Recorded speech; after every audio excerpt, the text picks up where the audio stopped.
Hey everybody, it's Master Gallengeist here, bringing you my review for The Amazing Spider-Man issue 49.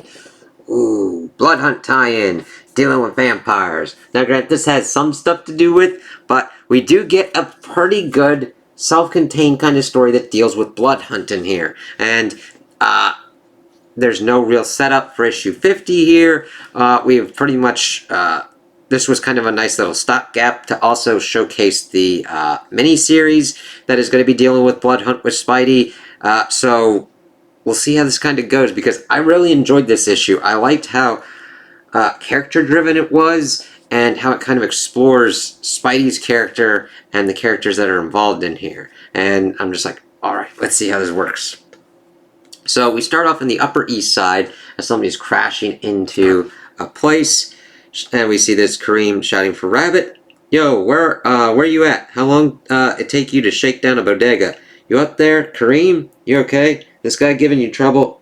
Oh no. He's giving me something much, much more, as we see her as a vampire and a dude with ominous red eyes chained up. It's like, oh shit, this is not going to be good. So we shift and we see how Spidey is dealing with the whole blood hunt scenario. We had seen that he was there in the Free Comic Book Day, so now we kind of get what's going on main Spidey style. So, New York is under attack by an army of bloodthirsty monsters. Vampires, if you haven't guessed. Sounds like a bad night, right? But if we hunker down, look out for each other, refuse to give up, the sunrise will save us. Problem is, the sun was supposed to come up 4 hours ago. See Blood Hunt issue 1, nudging Nick. And that means there's a bunch of New Yorkers who need something else to save them. So here I am. Yep, as we see Spidey punching down. JR's art's really good on this one. This is the kind of fight that feels good. No tough questions about who the bad guys are. No internal debate over who's right or wrong. I'm fighting literal monsters. And I kind of like how this sets up, and then what we kind of get through at the end of this issue. As he's like, webbing them up and everything. And an angst-free dust-up is just what I needed. Can understand with everything kind of going on for him, but that doesn't seem to come in, that doesn't go completely what he thinks. So you see him hissing, oh yeah, 1 sec, I'm buzzing here. MJ's seen to the aunts and Randy, said she'd text if anything went wrong. Unknown number. Not MJ, but sounds like a friend. No, Peter, I'm in trouble, man. Need Spider-Man. 86th and 2nd Avenue. Life or death. Tell him it's me. 86th and 2nd Avenue. That's only. And then we see him, flash off 12 blocks away. No screams, no commotion, just quiet. On a night like this, probably not a good thing. Yo, huh? You actually came. Kareem, you texted Peter's phone? Yeah. But you said it's me. It is me. You are not, and it's me. How did you get to his number? It's like complete great interaction. From the boss. He has it in case he needs to get a hold of you. To, kill you. Okay, I'm out. Wait. I need your help, man. Really, Rabbit's in trouble. White Rabbit? Oh, that changes everything. I didn't realize this was about the woman who routinely tries to stab me with a carrot. It's like, correct reaction there, Peter. Come on, man. Something happened to her. It's bad. She needs help. Isn't that Tombstone's problem? You think I called you for fun? The whole city's gone to ground. I can't get even get a hold of Harlem. So you called me. Yeah. Well, yeah. You pulled me out of a burning car. And you didn't even know me. An Amazing Spider-Man, $8.95. You're a hero, man. You help people. Rabbit needs help. Side. What do we got? Follow me. It's like, yep, Peter, go and help. That's what Spidey does. Gank these from a construction site. You're gonna need them. Stakes. Wooden stakes. They kill vampires. I'm aware. White Rabbit was sent to collect from this bodega last night, I think. It's hard to tell. But one of those things got her. She's a bloodsucker now. Wait. You want me to help Rabbit by staking her through the heart? What? No, man. The vampire that got her is still in there. You stake him through the heart, and anyone he bit turns back to a human. That's how it works. Google it. I know how vampires work. I like Peter. I know how vampires work. Well, it depends upon the lore and the mythology. Now, granted, if this is mystical, normally those rules are kind of how it works out. If this is some kind of viral thing, or some kind of science-engineered one, that's not how that usually works out. Because that's a physiological change, rather than, now granted, there's also physiological one, it's the mythological one, but that's also other changes as well. Souls, mystical, supernatural kind of stuff. Yes, I'm getting into the weeds in vampire lore. Then what are you waiting for? You want her infecting the rest of the syndicate, Tombstone? You're sure they're both still in there? 100%. Wait here. As he then gets his stuff together to kind of go in. As he's like, hello, it's just me, your friendly neighborhood vampire slaying Spider-Man. Anyone home? What the? Squeak, squeak. Ah, rats. And it's like, what the fuck? It's like, yo, you okay? It was just some rats. All that for some rats? Maybe they were vampire rats. I don't know. Shut up. Wait, my spider sense. As we see the red eyes in the background, it's like, Peter, watch out. As we see Rabbit go by him and slash him in the face, it's like, shit! And I love the action and movement there. Little spider, I can hear your tasty little heart thumping away. Did you come all this way just to quench me? I did not. What? As she pretty much bounces around like a pinball. It's like, fuck, no. Yeah! Another rat? Shut up, Kareem! It's like, I am dealing with some fucked up bullshit here. What? Stop doing that! Shut up and feed me! As she snaps. I'm like, God, that's really effective there. Look out! And then Kareem busts in. I got her! Pretty much in like a laundry basket thing. Betrayer! It's for your own good, Lori! I don't know how long this will hold her, as he pretty much locks her in a storage place. What are you waiting for? Apartment 3B, go! Kareem must really be on edge to think he can bark orders at me. Guess this means a lot to him.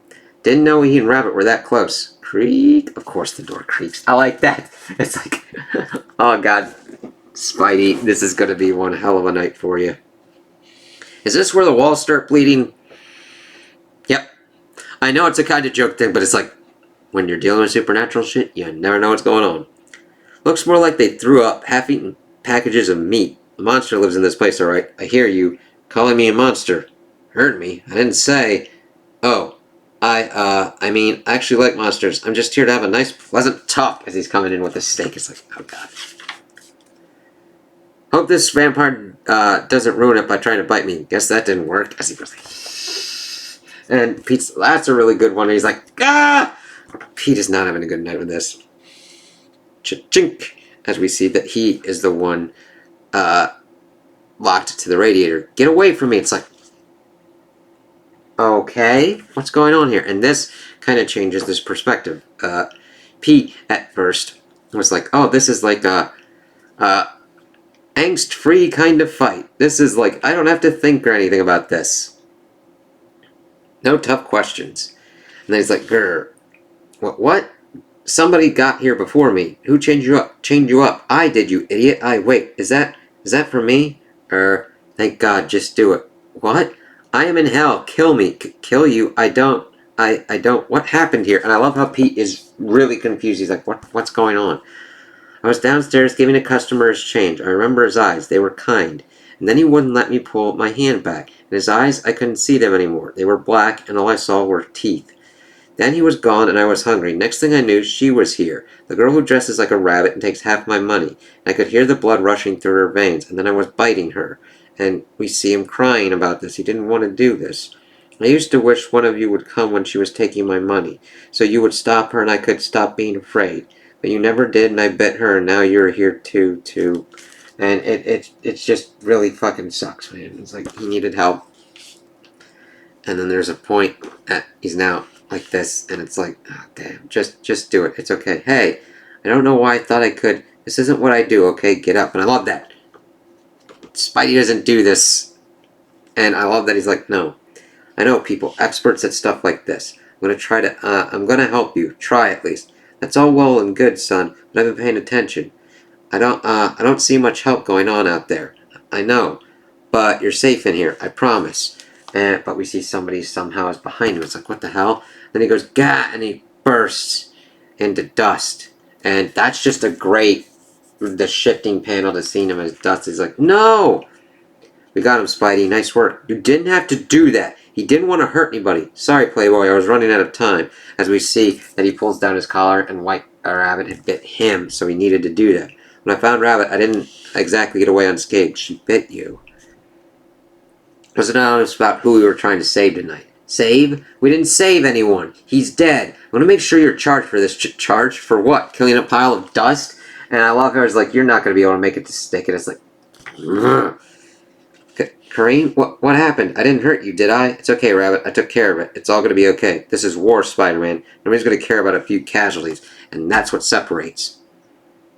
Yeah, Pete might help these people and make sure that they don't get hurt or die. But these, like, Kareem, you'd think he's a little bit more level-headed and less insane than Rabbit. And yes, he is. But then in that push comes to shove situation, he prioritized himself and White Rabbit over the dude. Wrong. I care. I stop it, as he sees all the vampires and everything, and it's completely changed what's going on here. And then he just drop kicks him from midair. Stop it!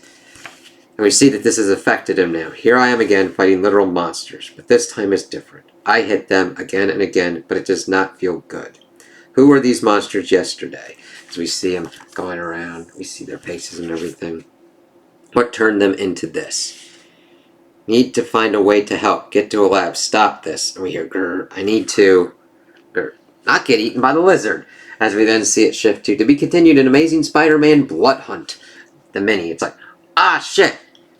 And then, of course, we get letter pages, Blood Hunt checklist. Then we see Spider-Man Blood Hunt 1 with Morbius. Yay, Morbius!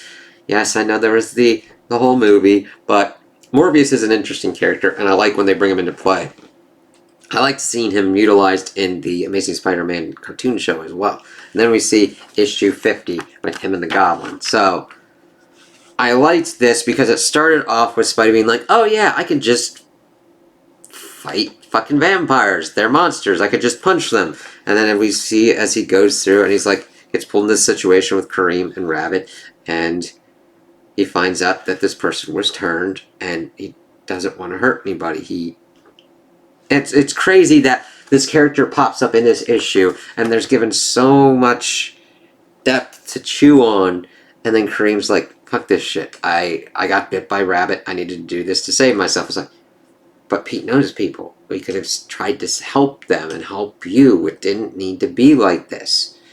And we then see Pete being pissed off and kind of changed with what he's doing because it's not just, they're not monsters. And he now has to understand the consequences. He has to now pull his punches. I mean, well, not completely pull them, but think about them more carefully because these people were turned. They might be doing this against their will. They might be controlled by certain other vampires. Their bloodlust might be just completely and utterly blinding him. And he's like, God damn it, how do I stop this? How do I figure this out? And we see that, like, Lizard might factor into that with the whole Blood Hunt issue. So, we'll see about that. I really like this story because it truly got to the core of who Peter is. He is helping Kareem, even though he's an asshole and is an asshole about it, and then he's thinking about what he needs to do to kind of change and help more people as this is going on with Blood Hunt. Because that's Peter's thing. He wants to help people as much as possible. That's what connects Pete so much, because he got this power, he understands the responsibility, and he's trying to figure out how to best utilize his power and do it responsibly. And this just really... This, even though it's a tie-in for an event, this showcases Peter and his core very well. And it's hard to, like, it's hard for certain creative teams to get that on certain kind of characters, let alone to be able to point to it in kind of one issue of what kind of goes on. But this, even though it's a weird, crazy one that's not in any kind of big kind of event going on with Spidey at the moment of, like, his, like, story arcs or whatnot, it just showcases, like, okay, I love that change, that growth of, like, oh yeah, I could just punch these vampires. And it's like, oh, who were these vampires before? I need to try and help them because that's the right thing to do. Yeah, so I really enjoyed this one, and I love the artwork, and I can't wait to see where we're going to be going with issue 50 and what's going to be happening with Norman Osborn and Peter Parker. Yeah! So, those are my opinions on the issue. Tell me what you guys think in the comments below. If you liked it, if you didn't like it, if you agree with me, if you disagree with me.